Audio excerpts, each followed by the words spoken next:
Sini sini.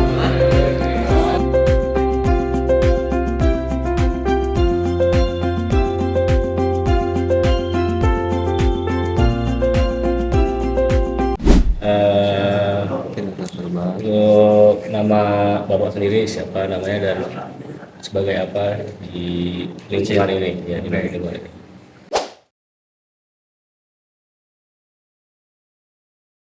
Baik, Assalamualaikum warahmatullahi wabarakatuh. Saya Kurnia. Saya di sini sebagai Kepala Seksi Bidang Dakwah di Masjid Muhtadin Jeblok. Jadi Masjid Muhtadin Jeblok yang beralamat di Jeblok Tirto Nirmolo Kasihan Bantul. Lagi.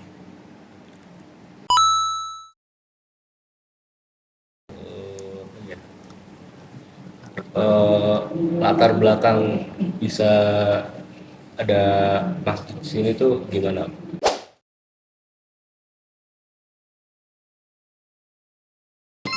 Ya, sejarahnya dari kegiatan atau aktivitas religiusitas yang ada di Dusun Jeblok ini bermula dari awal mula berdiri Kampung Jeblok sendiri dulu. Jadi memang di sini itu kenapa kok namanya Jeblok, mungkin dari beberapa teman-teman ada yang kok namanya Jeblok seolah-olah becek gitu ya. Karena memang di sini dulu adalah jalan untuk tempat transit keraton persinggahan yang ada di namanya Ambar Binangun. Setiap para bangsawan atau dari keraton mau lewat daerah sini itu mesti kondisi jalannya adalah berlumpur sehingga tidak berani untuk melewati daerah sini. Tapi di sini ada penghuni, makanya ketika ditanya rumahnya mana, daerah sana, oh daerah Jeblok. Akhirnya namanya adalah Jeblok, Dusun Jeblok. Kemudian karena menjadi Kelurahan Tirto Nirmolo Kasihan, di kecamatannya Kasihan, Kabupaten Bantul. Itu dah. Seiring berjalannya waktu, itu tahun 1700-an ya, ini masih sudah sangat lama sekali. Nah, seiring berjalannya waktu, kondisi dari masyarakat ini adalah masyarakat yang mayoritas adalah petani. Kemudian setelah mereka kegiatan untuk setiap harinya, maka mereka pengen menimba kegiatan spiritual.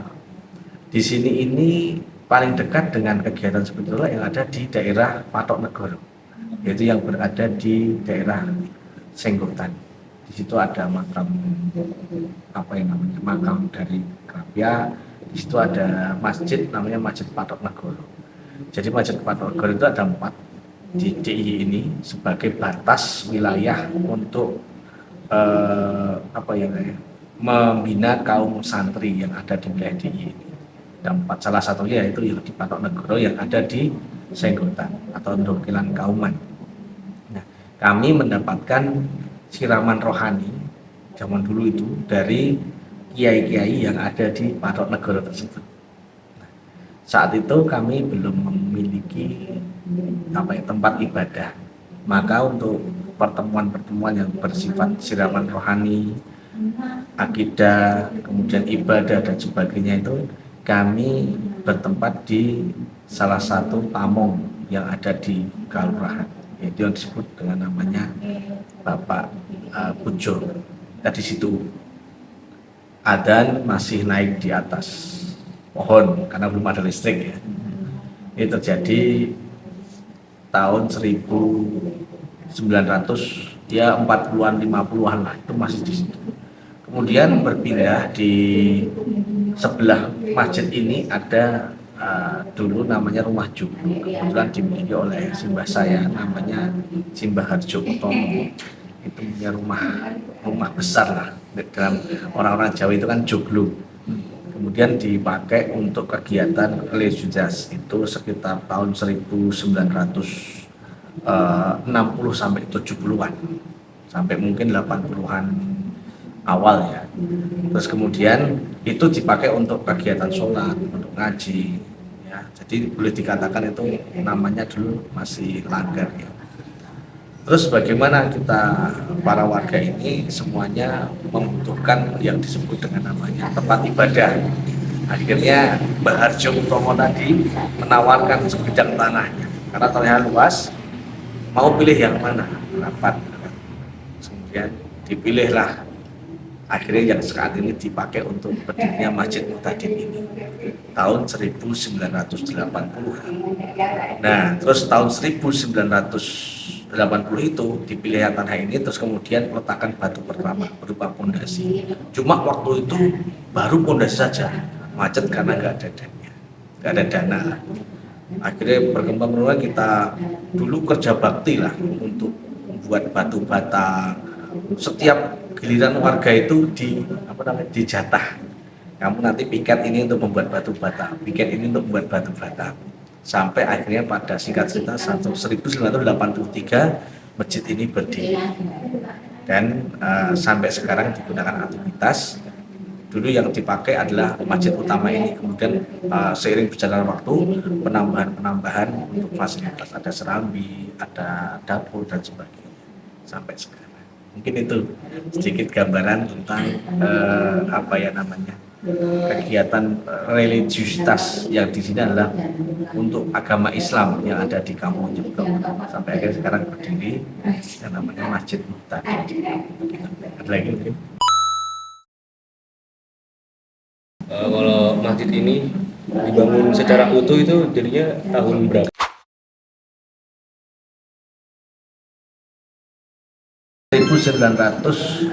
mulai 1980 sampai 1983.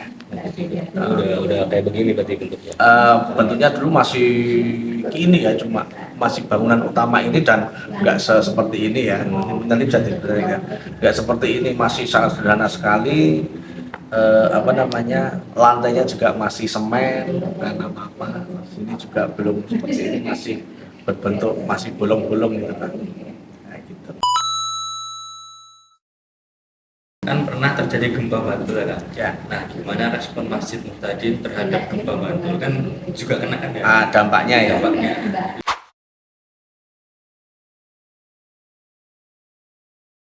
Tahun 2006 Bantul itu gempa. Nah, Masjid Muhtadin rusak tapi tidak mengalami kerusakan yang signifikan. Bangunan utama masih utuh, bangunan serambi masih utuh, tetapi bangunan dapur yang runtuh. Dan hanya itu bangunan. Kalau yang atap memang sudah semuanya sudah hancur ya atap. Nah, tapi atap bisa diperbaiki, bangunannya utuh karena ini untuk secara misalnya fakultas teknik itu kita memakai teknik tanpa cor tapi satu batu, masang batu batanya itu bukan miring tapi seperti ini, makanya ini tebal sekali kan.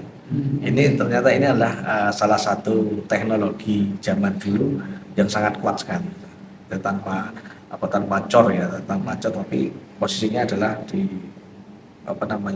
tebal gitu.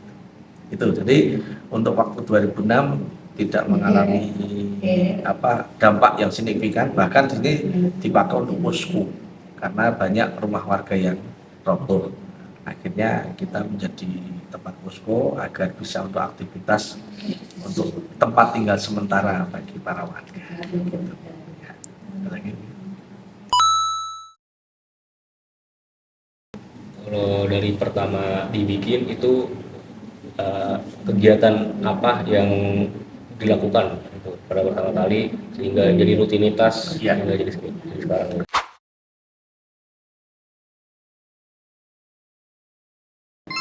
Seperti halnya pada bahkan sebelum adanya masjid ini kita tuh sudah ada rutinan satu kajian ngaji lah nih bahasanya. Ngaji ini adalah kajian-kajian yang mengaji kitab, mengaji apa ya, membahas apa yang menjadi dalam konteks-konteks agama Islam. Ini kita mengambil ustadznya itu dari Patok Negoro ya. Jadi dari apa namanya, orang-orang yang kita anggap paham ilmu agama waktu itu cuma sudah itu situ. Rutinan ada bapak-bapak, ada ibu-ibu. Kemudian itu berlanjut saat masjid ini berdiri, nah, pengajian itu.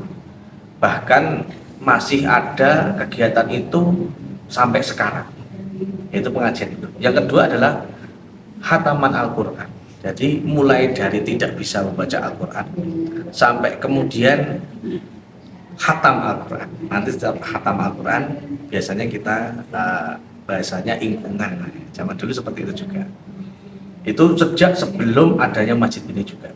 Tempatnya ya tadi sudah kami sampaikan, di tempat namanya Mbah Pujo berupa joglo, sekarang juga masih ada itu. Yang kedua adalah di joglonya Mbah Harjo Utomo, cuma sekarang sudah nggak ada karena tahun 2000 itu tanpa ada angin, tanpa ada hujan, joglonya itu runtuh, tiba-tiba bluk runtuh gitu aja. Saya saksi mata karena itu waktu pada Isya. Saya masih rumah saya dengan rumah joglo itu kan nggak jauh. Seperti sampai sekarang kegiatannya masih berlanjut. Nah, cuma mungkin metodenya berbeda ya. Pembacaan Al-Quran mungkin zaman dulu itu pakai namanya teknik sorogan atau apa. Sekarang kan apalagi di era tahun 80-an itu sudah ada akhir ya, ada ikro, ada namanya apa namanya, pakai ikro. Nah, sekarang apa metodenya banyak banget, ada umi, ada apa gitu kan. Sampai sekarang masih dipakai untuk kegiatan seperti itu. Berkesinambungan. Jadi termasuk TPA ini juga. TPA juga. Dan TPA ini dari kapan? Kalau TPA itu dulu modelnya ada beberapa macam. Dulu yang sebelum ada masjid itu kegiatannya namanya apa ya, mengaji. Kalau dulu belum ada istilah TPA dan sebagainya. Kemudian tahun 80-an akhir 88 89 sampai sekitar tahun 96 97 di sini berdiri namanya madrasah, berkembang namanya madrasah. Jadi tidak hanya sekedar ngaji, tapi madrasah, ada kurikulumnya, ada kelas-kelasnya gitu kan. Cuma karena waktu itu masjid tidak menampung, akhirnya pinjam di rumahnya namanya Mbah Dukuh.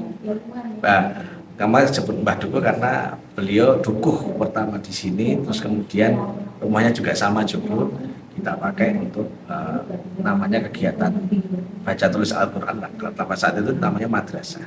Nah, terus kemudian karena seiring berjalannya waktu 96 97 kemarin sempat ada apa namanya, zaman dulu itu ada bahasanya Krismon, itu sempat berhenti sebentar. Kemudian terus pindah lagi ke sini sekitar tahun ya boleh dikatakan 2000, tapi berubah nama menjadi TPA.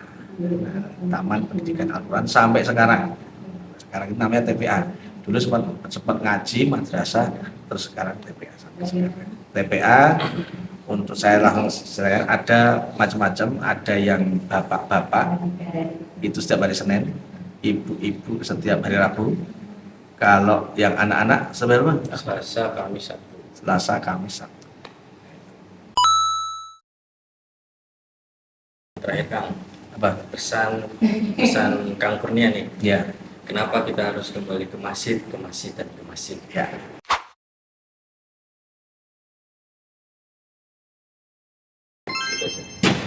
Kenapa kok harus kembali ke masjid? Mohon maaf, masjid adalah rumah besar kita. Artinya seseorang yang aktivitasnya di masjid, minimal kita itu selalu fadzkurullah, nyambung kepada Allah. Sehingga bahasanya anak sekarang itu nongkrong ya. Nongkrong itu coba kalau di tempat yang lain mungkin bisa jadi tidak terkontrol apa yang menjadi fadzkurullahnya, tersambung kepada Allahnya. Tapi bisa jadi ketika masjid itu sebagai tempat untuk berkumpul minimal karena kita hidup berkumpulnya itu di rumah ibadah, yaitu masjid itu sendiri, anak-anak muda yang unkontrol itu minimal bisa terkontrol. Maka bagaimana menjadikan masjid ini sebagai bahasanya pembangunan pusat peradaban. Di sini Kampung Jeblok ini rata-rata mulai dulu dari sebuah masjid. Mereka yang sekarang jadi orang tua itu dulunya juga dididik di masjid, mulai dari mengenal kehidupan sampai akhirnya begitu mereka hidup di masyarakat, mereka bisa membawa sebuah kondisi perkampungan itu menjadi salah satunya baldatun thayyibatun wa rabbun ghafur, mendapatkan predikat dari Allah seperti itu. Mas Adi.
Ada ininya, ada mejanya.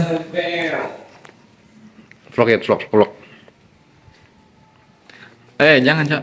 Oke guys, kita sekarang lagi di masjid apa namanya? Muhtadin. Yes. Masjid terbesar di Dusun Jeblok, oke. Kita review. Jadi kita habis melakukan sebuah wawancara yang cukup besar ya, bersama seorang yang penting tadi, mengambil waktunya sedikit untuk bisa bergabung dengan kita membantu mengerjakan tugas ini. Terima kasih kepada Pak Kurnia tadi selaku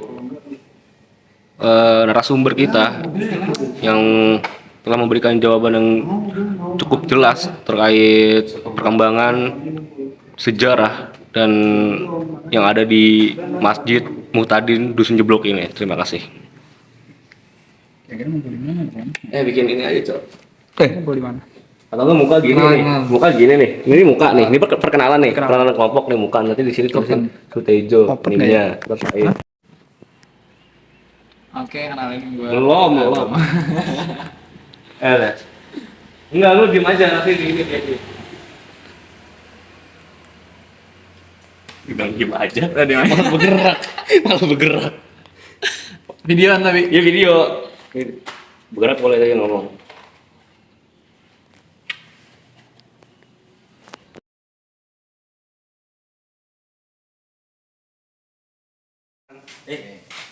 Gua kan udah minta izin. Dia enggak. Orang.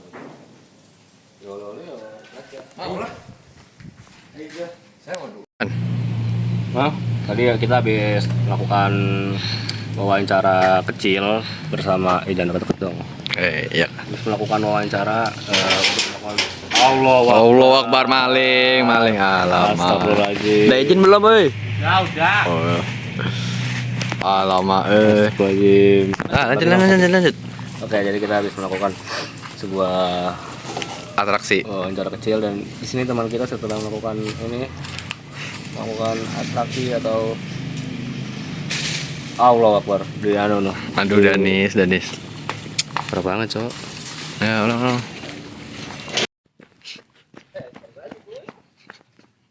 Yo.